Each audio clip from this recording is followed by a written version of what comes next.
Aujourd'hui, on va parler à propos de les impacts de l'activité humaine sur les écosystèmes et les interactions qui arrivent dans les écosystèmes. Alors, les impacts de l'activité humaine sur l'équilibre et les interactions dans l'environnement sont multiples. Il y en a beaucoup. Alors, il y a la destruction des espèces naturelles, riches en espèces végétales et animales, dont on détruit le milieu de vie.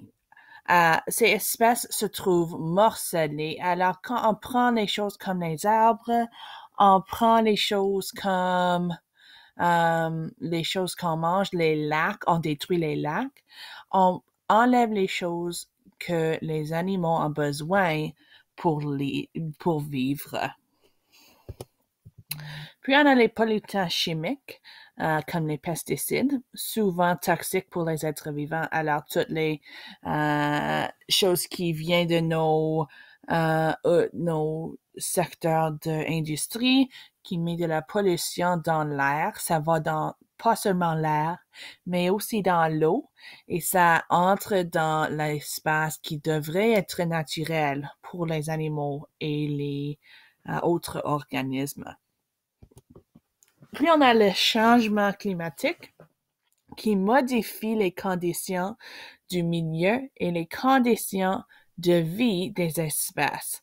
Alors, ça change la température, ça change la qualité de l'air, ça change la qualité de l'eau, ça change beaucoup de choses qui n'est pas nécessairement instamment dangereux, mais ça va devenir dangereux avec du temps. Même qu'avec les humains, le changement climatique, ça va pas être comme aujourd'hui nous sommes morts, mais ça enlève les choses qu'on a besoin pour survivre. Puis on a la surexploitation des ressources vivantes. Et ça veut dire que nous utilisons les ressources qui sont vivants trop et il n'y a pas assez de chances pour ces choses à reproduire. Alors, on a cet exemple ici de les poissons. Si on prend trop de poissons dans notre filet ici, ça veut dire qu'il n'y a pas assez de poissons pour ajouter les poissons pour chercher l'année prochaine ou même dans quelques mois. Si on enlève trop de poissons, ils ne peuvent pas se repopuler et puis il n'y a pas la chance de faire la pêche là encore. Un autre exemple, c'est la déforestation. Alors, si on coupe les arbres, mais on ne plante pas plus d'arbres pour pousser, on n'aura aucun autre arbre pour couper quand on a besoin plus de bois.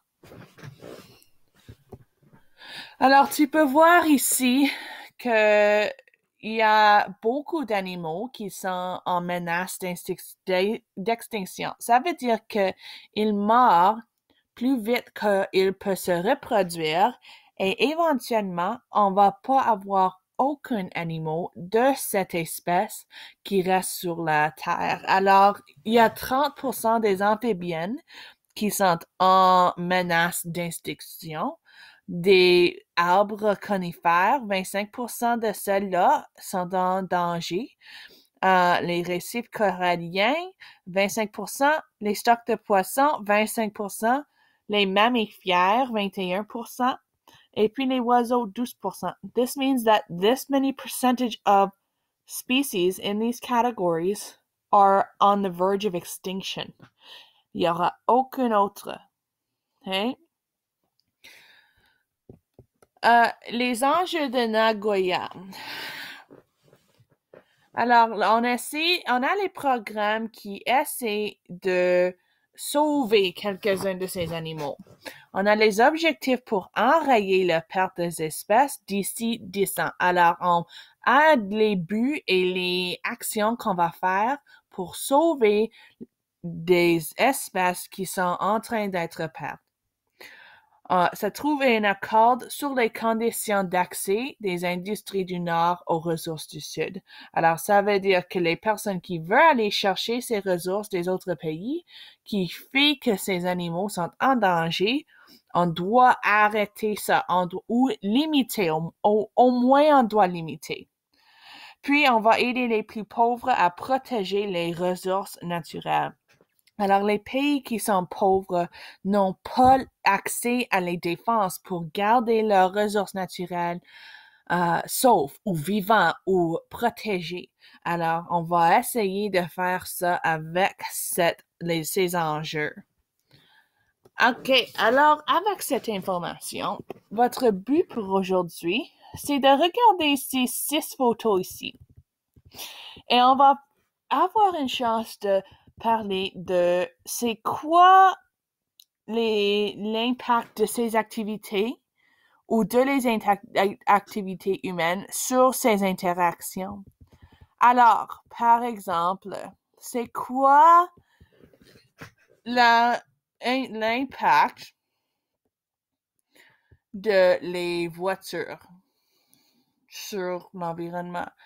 C'est quoi l'impact de les humains sur les abeilles? C'est quoi l'impact de déforestation? C'est quoi l'impact de les humains sur les forêts? C'est quoi l'impact de ces cheminées qui met les pollutions dans l'air? Et c'est quoi l'impact humain sur la pêche et dans l'eau? Alors ça, c'est votre but. Tu vas faire dans le copie de votre document. Tu vas mettre vos idées dans chacun. Et une idée, comment tu peux améliorer la situation. Alors, explique qu'est-ce qui arrive dans la photo, puis quelque chose qu'on peut faire pour améliorer la situation.